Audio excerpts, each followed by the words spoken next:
Nung sinubukan ko yung ano natin, yung samdo natin mga lods, yung post ko. Last post ko na akala ko yung samdon yung sira dahil low voltage. Sinubukan ko yung samdon na i-connect directly sa baterya, hindi naman nag-error. So ibig sabihin, okay yung samdo natin. Yung samdo natin, okay yung samdo natin. Siguro, dito, sa battery. Kaya, ang ginawa ko, sa baterya, dinedirect ko ng walang BMS. Dito, yan o, negative. At saka dito, positive. Direct ko dun sa samdon. Kinonek ko. At walang error na lumabas. Gumana naman, pati yung mga load. Gumana. Kaya pala, nung tiningnan ko dun sa yung parameters ng BMS, yung sa power ng BMS natin, yung bawat isa na mga voltahe sa baterya, may nag-overcharge pala na isang battery. Tsaka yung tatlo, mababa. Kaya hindi na siguro mapo-fall. Kasi full na yung isa, pero yung iba, low bat pa. Kaya try natin, i-balance yun. I-connect natin yung positive to, lahat ng positive, at saka lahat ng negative. Parang parallel natin. I-parallel natin tong baterya natin. Sige, check muna natin yung natin, baterya mga lods. Okay, check natin mga lods yung per cell natin. Baterya per cell. Okay. Check natin Okay, positive. Ito. 3.4. 3.4 mga lods. So, baliktad na naman dito. Negative na naman. Pangalawang battery, 3.3. Okay. Baliktad na naman. Pangatlong battery, 3.3. Sa pang-apat na battery, ito yung overcharge, 3.6. So, iparallel natin yan. Iparallel natin yung dahil ito fully charged na, pero yung tatlo hindi pa. Kaya iparallel natin yan para mag-balance sila mga lods. Okay. Subukan natin iparallel. Dahan-dahan kayo kasi pag mag-short yung dalawang yan, magsa-spark yan. Malakas din yung spark nyan. 100 AH kaya yan.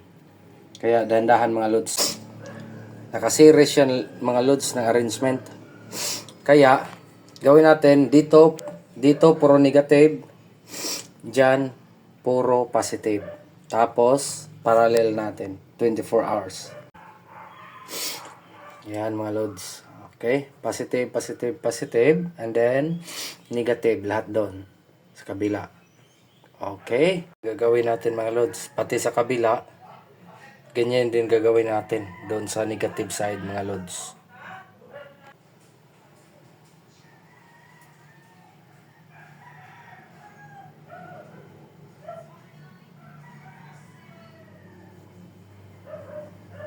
Tsaka lagyan natin ng tape yan mga lods para hindi hindi masagi. Yan. Ayan. May tape na para hindi masagi yung hindi mag-short yung polarity. For 24 hours yan load. Tapos check natin kung pumantay ba yung baterya niya within 24 hours. Okay. Siguro mga ganitong oras din natin i-check mga loads. Mga 11 check din natin. Bukas ng 11 din mga loads. Okay mga loads, 24 hours na yung battery natin. Yung binalance natin na battery. Tingnan natin kung balance na ba yung mga voltahe. Okay, samahan niyo ako mga loads. Tanggalin natin. Yun. Tanggalin natin yung sticker. Okay. I-check muna natin yung voltahe sa naka-parallel pa. Okay. Nasa 3.6. 3.6 na. Dati itong tatlong battery, pareha yung voltahe. Ito lang ang 3.6. Ito 3.3, 3.3, 3.3. Ito 3.6. Tingnan natin kung na-balance na ba bago natin ibalik yung ano, yung piyesa natin. Okay mga lods.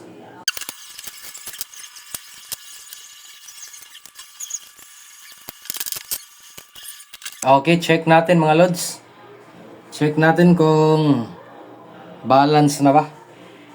Okay. First battery 3.3. Second battery 3.36. Third battery 3.36. Fourth battery, ito yung 3.6 kahapon. Yun, 3.36 na. So, kabit natin uli yung BMS natin mga loads. Tama na, na-balance na yung battery kaya ibalik na natin yung BMS. Okay?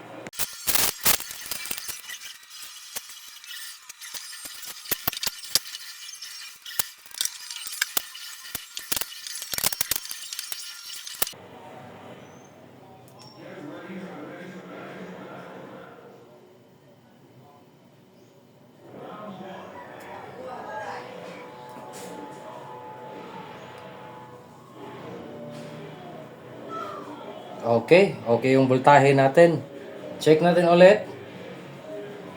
First cell 3.36.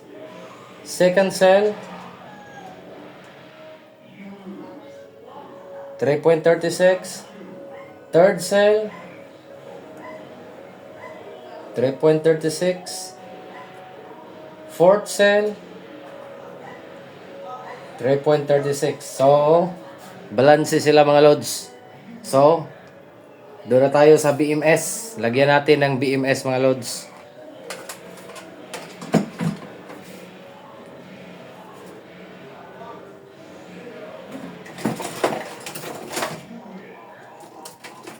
Ang gamit pala natin ay ano, yung ginagamit natin is ECBMS mga loads. Yun, ECBMS. Okay.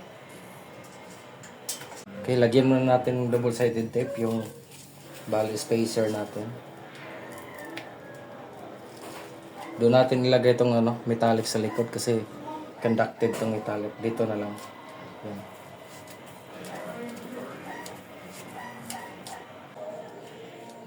Okay. Ano na tayo mga lods? Wiring ulit tayo mga lods. Nalobat ako kanina tapos may ginawa ako. Inuna ko yung arcade ko. Tinapos ko yung arcade na ginawa ko mga lods.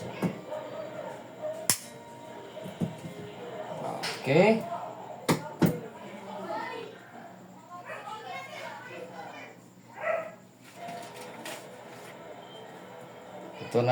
Ito na yung ano natin mga lods. Ito na yung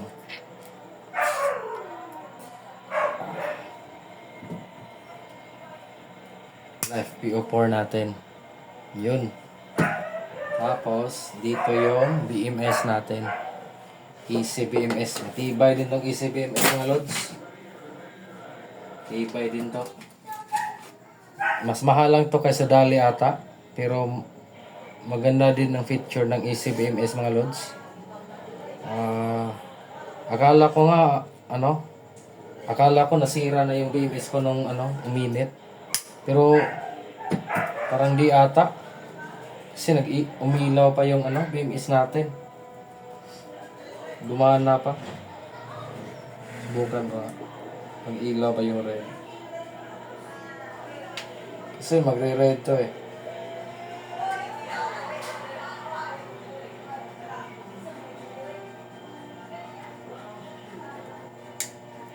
Ayun, nag-red mga lods. Oo, umilaw pa. Tibay ng BMS natin mga lods. Ano muna natin yung wiring. Para maganda.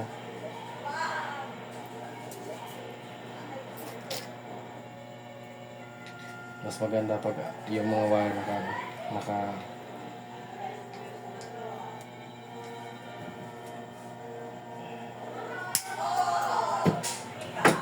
zip tie gamit natin para matibay yung wirings natin.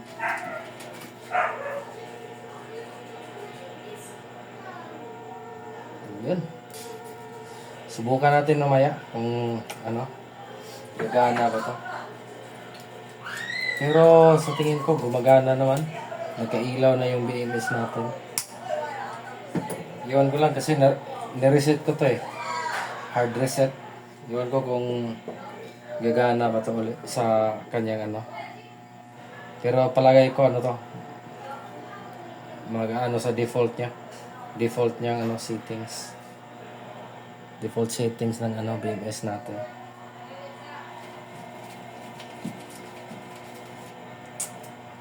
Okay. Zip tie muna natin.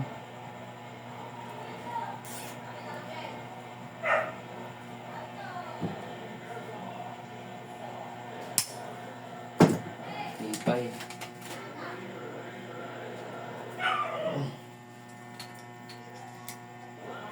Medyo marami.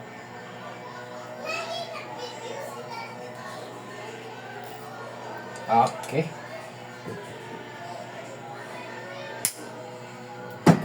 Yun. Yun ang wiring ng BMS natin. Ito. Yan.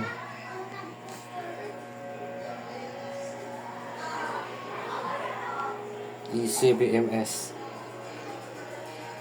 Okay, tingnan natin kung gumagana ba yung ano apps natin ha.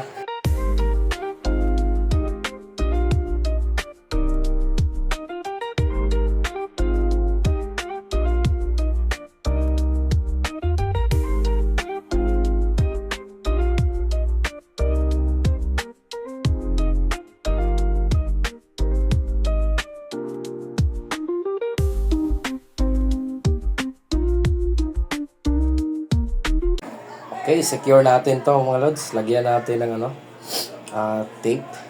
Tape muna natin yung ano, BMS natin para di matanggal. Secure natin yan. Okay yun mga lods. Balik na sa solar natin. Linawin ko lang. Doon sa unang video ko. Hindi nasira yung samdo natin. At saka hindi rin nasira yung BMS natin. Yung EC BMS. Ang naano lang natin, napansin doon ay may nag-drop na isang battery. Kaya nagkaganon. Buti na lang ano, walang nasira. Sana hindi nasira yung BMS at ano natin. Tingnan natin kung sa ilang araw nating gamit kung hindi ba nagbabago yung ano, yung voltahe natin or may abnormalities sa function ng BMS.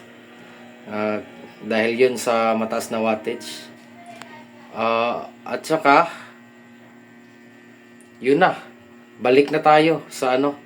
Wala na yung error 13. Tama pala yung mga sinabi ng mga lodi natin na ano, napakatibay ng Samdon. Napakatibay talaga ng Samdon. At saka yung BMS din. Mas mahal, medyo mahal yun konti sa ibang BMS na smart BMS, pero matibay yung EC BMS din. Medyo mahirap lang kung 4S yung ano, 4S yung baterya mo.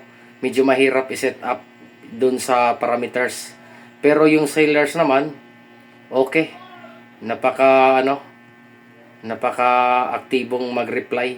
Reply agad. Wala lang isang oras. Nagre-reply agad. Tsaka magaling din mag-troubleshoot yung ano natin, nabilhan ng BMS. Solid yung BMS natin kahit nasa 1.3, 1.5. Ganun na BMS. Pero solid pa rin. Okay. Mga lods, medyo masaya ako kasi baka mag-burn out ngayong Pasko. Pero gumana na ulit yung natin, yung solar. Kasi kadalasan pag Pasko, madalas nagba-burn out dito sa amin sa Southern Leyte. Iyon ko lang baka hindi kaya ng kuryente kasi marami bagang nag-a-add like mga Christmas lights, mga bazaars. Iyon ko lang ngayon kung gaya ba ng dati na nagba-burn out kung Pasko. Kaya okay na rin, safe tayo, may solar naman tayo. Okay mga lods, bye-bye! Maraming salamat!